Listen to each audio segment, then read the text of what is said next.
नमस्कार माता भगिनींनो, तर माझी लाडकी बहीण या योजनेअंतर्गत आपण दोन महत्त्वपूर्ण अपडेट या ठिकाणी पाहणार आहोत. पहिली अपडेट असणार आहे जुलै हप्त्याबाबतची आणि दुसरी अपडेट असणार आहे ज्या महिला अपात्र झालेल्या आहेत. तरी पुढे काय असणार आहे?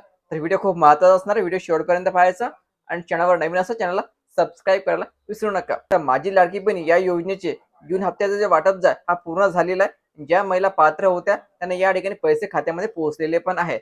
असे महिला जे आहे ते आता जुलै हप्ता केव्हा येणार आहे याची वाट पाहत आहे. तर महिलांना लक्षात ठेवायचं नियमानुसार जुलै हप्ता तुम्हाला वेळेवरच मिळणार आहे.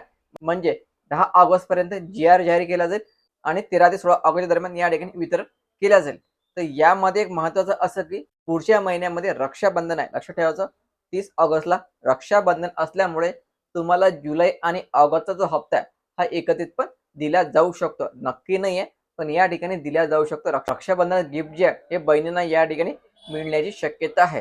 तर नाही आला तर काही हरकत नाहीये. तुम्हाला ₹1500 ऑगस्टमध्ये 100% येऊन जाईल.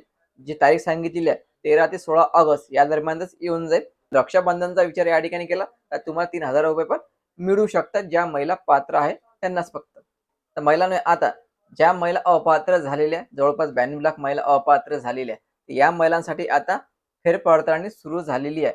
महिला बालविकास मंत्री यांनी अगोदर जाहीर केलेलं होतं की ज्या महिला अपात्र झालेल्या त्या सर्व महिलांची या ठिकाणी फेरपडताळणी केल्या जाणार आहे आणि ज्या महिला चुकीच्या पद्धतीने अपात्र झालेल्या आहेत म्हणजे ज्या महिला पात्र असूनही चुकीच्या पद्धतीने किंवा काही कारणास्तव अपात्र केलेल्या त्यांना पुन्हा या ठिकाणी पात्र केल्या जाईल आणि त्यांची योजना या ठिकाणी पुन्हा सुरू केल्या जाईल. तर हे अपात्र महिलांसाठी खूप आनंदाची बातमी आहे. तर लक्षात ठेवायचं जुलै महिन्याचे ₹1500 जे आहे हे तुम्हाला 13 ते 16 ऑगस्टच्या दरम्यान मिळू शकतात.